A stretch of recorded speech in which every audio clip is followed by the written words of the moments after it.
So we are going to start with your name and what do you do? Hi, I am so excited to be here. I'm so excited that you ladies have me here today for this very important topic and subject as we get to the voting arena on August the 18th in the year of 2020. My name is Mikaela Nix, and I am an attorney in the Central Florida community. I practice primarily in the family law arena, and I am currently running for the Group 1 position for the 9th Circuit Judge, and that encompasses all of Orange and all of Osceola County. Orange, Osceola, okay. And you said ninth court? 9th Circuit. Ninth circuit. So let's talk about that real quick. Yes. That's important. That's Yes. our first question. What Okay. is a circuit court judge? Great. So we have, when we're talking about circuit, there's a county judge and a circuit judge. A county judge is going to hear cases such as misdemeanors, cases in controversy that are around $15,000 and less. They just recently upped that number. Okay. Whereas a circuit judge is also known as a court of general jurisdiction. Now that circuit judge is going to hear cases such as family law, cases in controversy that arise over $30,000, juvenile dependency, mental health issues, probate issues. So the circuit judge has more, they have a wider range of cases that they're going to hear and more complex cases. Now there are 67 counties that currently are in the state of Florida, and there are 20 circuits. So a circuit is divided by your area. For example, the 18th circuit, now these numbers could be different, right? The 18th circuit is Seminole County and Brevard County. Those two counties make up the number 18th circuit. When our race, not to be confused, is the 9th circuit. The 9th circuit is all of Orange and all of Osceola County. And so when you see in a court case, 9th circuit or whatever the number in the circuit, that circuit number is identifying the geographic location that you are in. Okay, and in that circuit, you have two types of court hearing cases you can hear, either county or circuit. So let's say that I get arrested, and I get arrested in Orange County, and I get arrested for a petty theft for a certain amount of money, right? Smaller amount of money, $5, let's just say. I would then be in the 9th circuit, which because I got arrested in Orange County, but I would be in the county court because I stole something that was only $5. So I wouldn't hear, a circuit judge, I wouldn't hear that case because that case would be considered a county case or an amount of money that wasn't over $30,000. So the circuit is the geographic location, and then you can either be in what I call the lower court or the higher court. You're in the lower court, which is the county court, if it's some issue that is smaller in nature, right? If you are in the circuit court, that means you're either family law, a criminal felony, mental health, probate. You're in a different court. So that's very important. So where your incident arises is where you are going to have your case. Example, in family law, if you were married in Orange County, and you got a divorce, then your divorce would happen in the 9th circuit because you're in Orange, and it would be at the circuit court because the circuit level deals with family law. Makes sense. Everybody get it? Yes. So we have a circuit which talks about the geographic location where you are. So if you got in trouble in Seminole County, you wouldn't be in the 9th circuit, right? Because that's only in Orange and Osceola. You would be in the 18th circuit because that is the circuit for Seminole and Brevard. So that number that we assign to the judicial circuits, which are 20 of them, they go by what counties you are. That's very informative, Right. and that's what people need to know. Definitely. Because if it was labeled that you were running, if it literally said you were running for the judge of Orange County and Osceola, that would be, written out in plain terms for people to actually, okay, maybe I need to go out and vote for her. Right. Yeah, they don't know what no circuit is. Exactly. So yeah, that's very informative. Thank you for that. Thank you. What made you want to run for a circuit court judge in the first place? Well, that's great. So as a young person, I knew that I was going to be a lawyer. My dad was very big in civic duty, so he took me to the courthouse one day, and I went to an arts high school, and I played the clarinet, and I was really good. So everybody just thought I was going to be at some type of Juilliard school or some type of music school. But my dad took me there, and I just fell in love. I fell in love with the lawyers advocating for the cases and the bailiffs, and then I fell in love with the judge. He was funny. He made everybody feel at ease. And I said, wow, one day I'm gonna be a lawyer, and one day I'm gonna be a judge. And so that day in the car, I kept nagging my dad. I kept saying, I'm gonna be a lawyer, Dad. I'm gonna be a lawyer. And my dad was always a person who let you, whatever your dream was, he was gonna try to facilitate that dream. And so there was not a lot of people that looked like me, right? And not a lot of judges that are African American, and we didn't know any judges. And so my dad had a friend who had a friend, and they did the Take Your Daughter to Work Day, and I was able to go with a judge to work, and I learned all the backroom access, the chambers. It was just great, and so that always stuck with me in the back of my mind. But it wasn't until recently where I said to myself, wow, there aren't very many judges that kind of look like me. It was an article written in the Orlando Sentinel by Shannon Green, which really, really stuck with me. And the title of the article was, even in 2019, some Central Florida communities are seeing their first Black judges. And when you sit back sometimes, you think, well, I can do that, or I can be that person. But you kind of go on your day, and you just do your day-to-day things. And I'm gonna be honest, I prayed on it. And I said, hey God, this is something I want to do. I'm interested in doing, but I'm gonna need a lot of help. It takes quite a bit of money. It's a big step. And it also takes a lot of courage to get out there, whatever you are doing in your life. It takes courage to say, I'm going to step out, and I'm going to do this. And so after the George Floyd incident and just Corona and all, I knew that I was doing the right thing. So I prayed on it. I talked to my husband, and I said, you know what? I can't continuously preach to my younger students and my younger people and even my friends about change. I have to be that said change agent. And so I said, I'm qualified. I'm ready to serve. Right. I've got God. Let's do it. Right, you got all the I was qualifications. about to say that was the qualification A lot right of people there. have all the qualifications to do what they want to do. Is, I don't know, fear. Yeah. Yeah. And we can do anything. And so especially women of color, we are just dynamic in all aspects of life. And women have always led the way. And so I'm just really excited to be one of the women in this race. I'm excited as well. You excited? Of course I'm excited. It's refreshing. I would definitely say that, just being young Black women ourselves and not having a lot of role models to even look up to, or to even, hey, I know they were at a level to obtain and keep going. That's right. So for us to look up and say, oh, she can do it. I know whatever we have going on, we're going to be able to do it. It's major. I would definitely say it's major. And that is why I'm here today. Never too busy, never to take out, because regardless of the outcome, I have sparked a change. The Tupac quote is, if I'm not, I may not change the world, but I will be the spark that ignites somebody else too.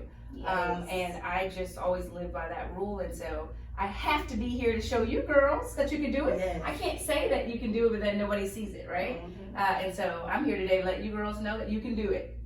You started out as soon as before we even had the Yes. cameras rolling. You had got us right on the right track before the cameras even started. So I can only imagine. It's important to me. I can only imagine anything else that you could possibly teach us, to be honest with you, just in your actions and anything else that you have. It's important to me.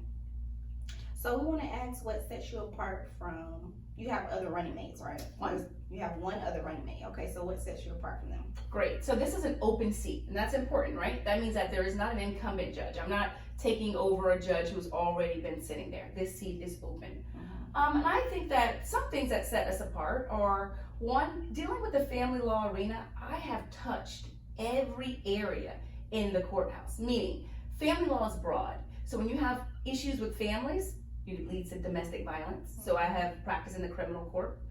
It leads to sometimes people passing away and probate issues. So I've had some client pass away where we had to determine whether or not his child got his death benefits. Illegitimacy is still on our records. That is still an issue. So we've had juvenile dependency issues that I've had to do. I've had to be at termination of parental rights, and those hearings take place in a dependency court. I've had cases with mental health. I've also had cases in the civil arena. When you're talking about divorce, sometimes you're talking about people's businesses. So when you get married, sometimes you commingle those assets, and now you have to divide everything up. And boy, can that get pretty messy, right? Or you and your friend have a business together, and now that friend is going through divorce. And so now as a partner, you're like, wait, what's going on? You're taking half of these assets. Let me decide what's going on, the best benefit to me. So I've had to have cases in that civil arena as well. And then your civil domestic violence court, I have been in that courtroom as well. And so family law, it's so broad that I've touched a lot of areas, and I think that stands out. I have been in the courtroom, and I have gotten to see the experiences of being in the courtroom. And I think that being African American. So what qualifications do you have to run for circuit court judge? Well, that's a great question. So I've been practicing in the area of family law. I have completed over 60 bench trials. I have also been in impartial positions. I was a former family law mediator. And so I have been in a neutral setting where I'm not advocating for anybody, but doing mostly procedural things, making sure that everything is running smooth and being able to talk to the attorneys and to non-attorneys about their family law matters. And so being a neutral is important. Some other qualifications besides your average admitted to the Florida bar, I've been admitted to the United States Tax Court, I believe is having the ability to understand regular people. So working with pro se people. So sometimes I work with just people who are non-attorneys, and I have to work with them on a case-by-case basis, but very involved.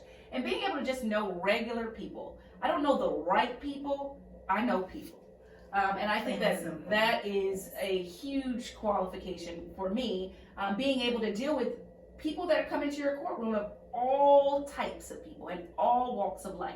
I'm able to treat them fair and honest. And I've done that as an Orange County Charter Review Commissioner. So in 2016, I was appointed by the Orange County Board of Commissioners, and I was a part of the Charter Review Commission, which reviewed the current constitution or charter of Orange County. And I got to go around the whole county at different parts of the county and listen to people advocate for what they wanted. I was the Constitutional Revisions Chair, where I got to talk to different people in the local community and hold meetings. And I got to do that I believe, in a very professional fashion, and then people respected me. So I've been doing these type of leadership roles for a very long time. I am the president, the former president or the board chair of the Citrus Club, which is a business-led club. And so my whole life has been leadership. My whole life has been service. As a matter of fact, it's in my DNA. My folks have been here since 1887, and we have been doing service throughout the Gainesville community and the Central Florida community for hundreds of years. And so when I say hundreds, obviously not hundreds because we were slaves, but at least since 1887. And I think that those things are key and they're crucial. And those are some of the qualifications. You have to have good character. A judge is going to make sure that the law is being done, right? I don't make the laws. I follow the laws. But you have to be fair, and you're going to leave my courtroom knowing that whatever it was, I was upfront with you. I was honest with you. I was fair with you. That you didn't feel any bias, or you didn't feel any strife, or you didn't feel that anybody cared. Sometimes people just want to get what they have to say out, right? And when they feel that they've gotten what they have to say out, regardless of what the outcome was, they feel heard. I will be, I think, fair as far as non-biased. Whoever comes in my courtroom, they will know that I'm listening and that I'm listening to them. And then the lawyers that come in my courtroom, they will know that I'm also fair. And I'm also listening to them and being prepared, because that's important. And I think that those are qualifications that you just gotta have. And the bare minimum of respect. Respecting everyone. And don't look at a person and prejudge them, because you don't know. You never know who that person is, who that person knows, what that person's walk of life is. And those are the things that I think are important. And those are the things that I will bring in addition to all of my qualifications and community service to the bench. That's very important. That was a very good answer. So what changes have you made already in today's society? Great. So some of the things that I have done currently is I have, one, provided young people with a platform for success.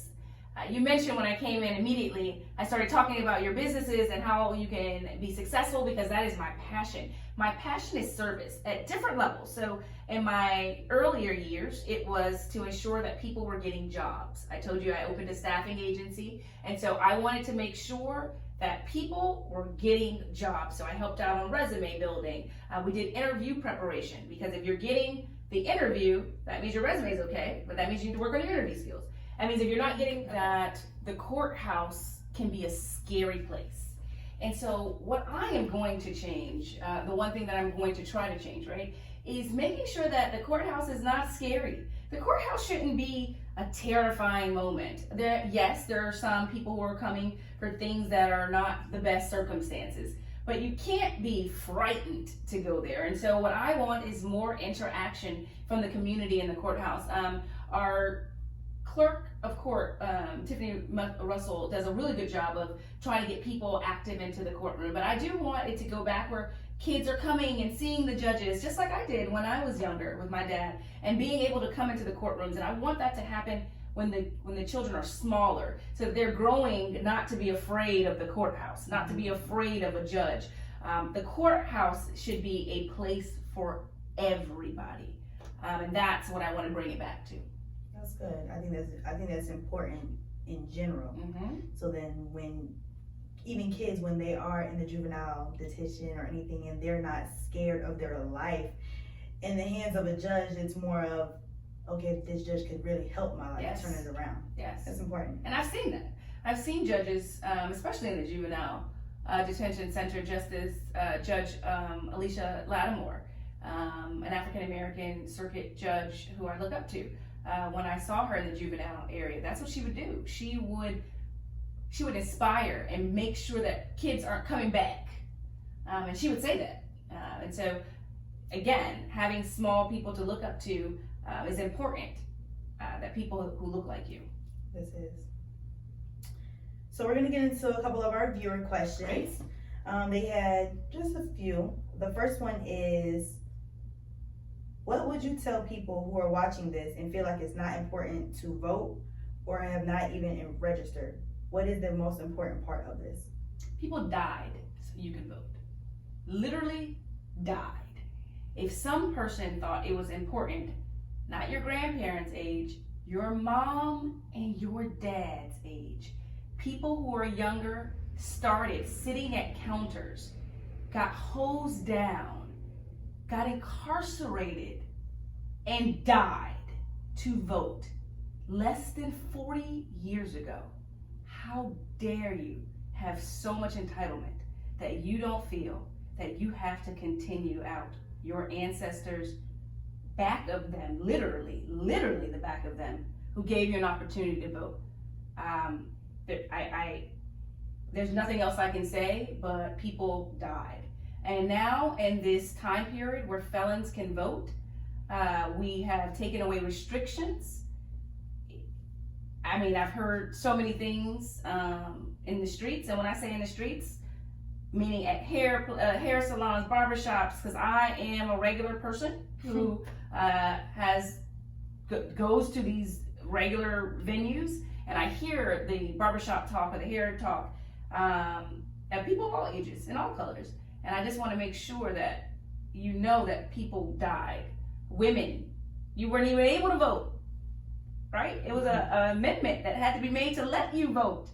And so for me to hear that people don't want to vote, it really is kind of scary times to hear that. And two, bottom line is that people fought really hard for you to do that. If you weren't a white man, you had to get the right to vote, point blank, in the story. So please, whoever you vote for, that's a private decision, but please vote.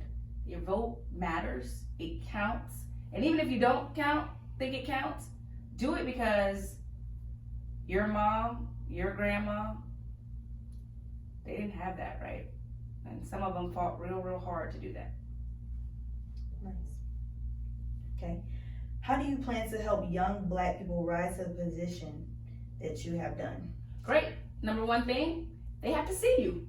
And I'm here. The very first thing is that you have to be present. And so they have to see me. They have to hear me. They have to know that they can do it, that I am not special. There is no Superman, Superwoman type of power. Nobody sprinkle anything on me. I am a normal person that has extreme focus and extreme drive. And if you have extreme focus and you have extreme drive, coupled with a smart goal, specific, measurable, attainable, realistic, in a time frame, that you can do it too. And that is one of my main messages on what I'm doing. You can do it. I'm not special. I just work hard. And so I am always uplifting. I'm always taking up. I came in here to you guys already on it, making sure that you're doing these things for your business, making sure you're getting out there. It's imperative that anybody, Black, white, if you are in a successful position, that you are reaching down and bringing up. That's the only way that this is going to happen. And I do that every single day without even really knowing it. That's the truth. I just kind of do it. That's good. What can we do to be proactive in our community? You can do this. Very first things, people have to hear you. They have to hear people of their age, right? Just like I said that people need to see a person of color. People need to see that young people are out there voting too. They need to see that it's not just for old people or my mom. Or these issues are not just for people who have monetary, social, economic class. These issues affect you right now, right in your pocket. And so the very first thing you can do is doing the things that you ladies are doing. This is incredible. We need it. The second thing you can do is use your voice. Use your social media platforms. Talk about who you want, who you're interested in. And then the third thing you can do is you can force them to answer your questions. Send over your local officials or your politicians. We talked about all the circuit court judicial stuff. We talked about the election. We talked about everything in the community, but we want to know you. So what do you like to do for fun on your spare time when you're not just all around business oriented? So I'm a foodie. I like to try new places to eat. To the point where me and my husband, like, we really are foodies. Like, we will go above and beyond in far places to try different foods. I like to travel, so I am well versed with the traveling. So all around the world, really. I've been and experiencing different cultures. I love the islands. So I probably will make my favorite place. Wow. So I probably go to Jamaica every other year. So that's home. I always call that my home before home. So I'll go out of the country somewhere, and then I'll go back to Jamaica, and then I'll go out of the country somewhere and go back to Jamaica. Very different parts of Jamaica, of course, but I love Jamaica. But I fell in love with the Netherlands, a beautiful place over there. I really did like France, and Europe was great. The only place that I have not been able to get to is Africa. I was supposed to go to Africa. So important. So important, especially nowadays.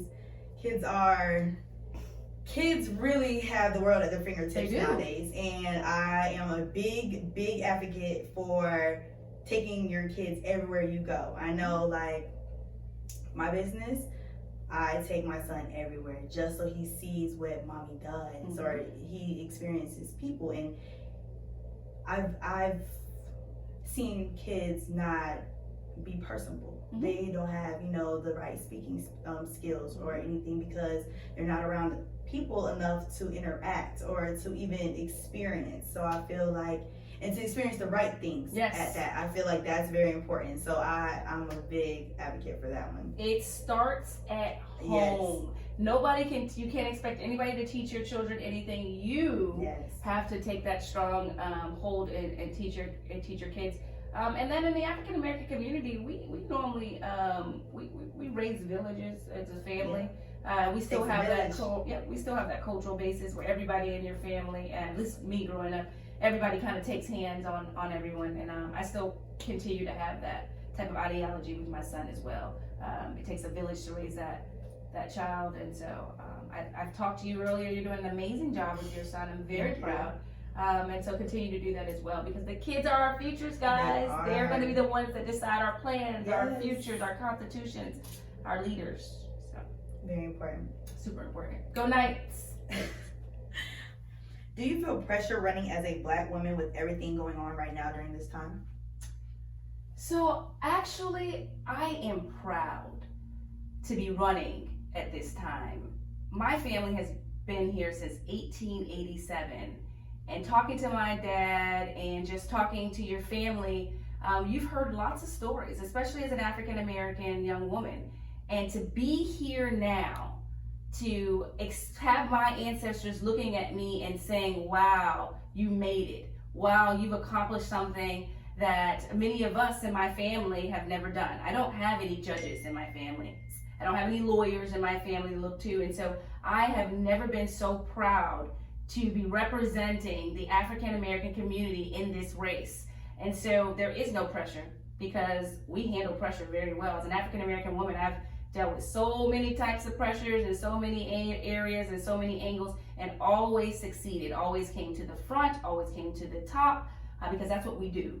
And so I am excited, and I can't wait to young people, especially young women, see this and see that I'm nothing special, and get inspired and take their businesses to the next level, and take their careers to the next level, and take their college education to the next level. And success is going to be the key to that. So no pressure, never pressure, always success.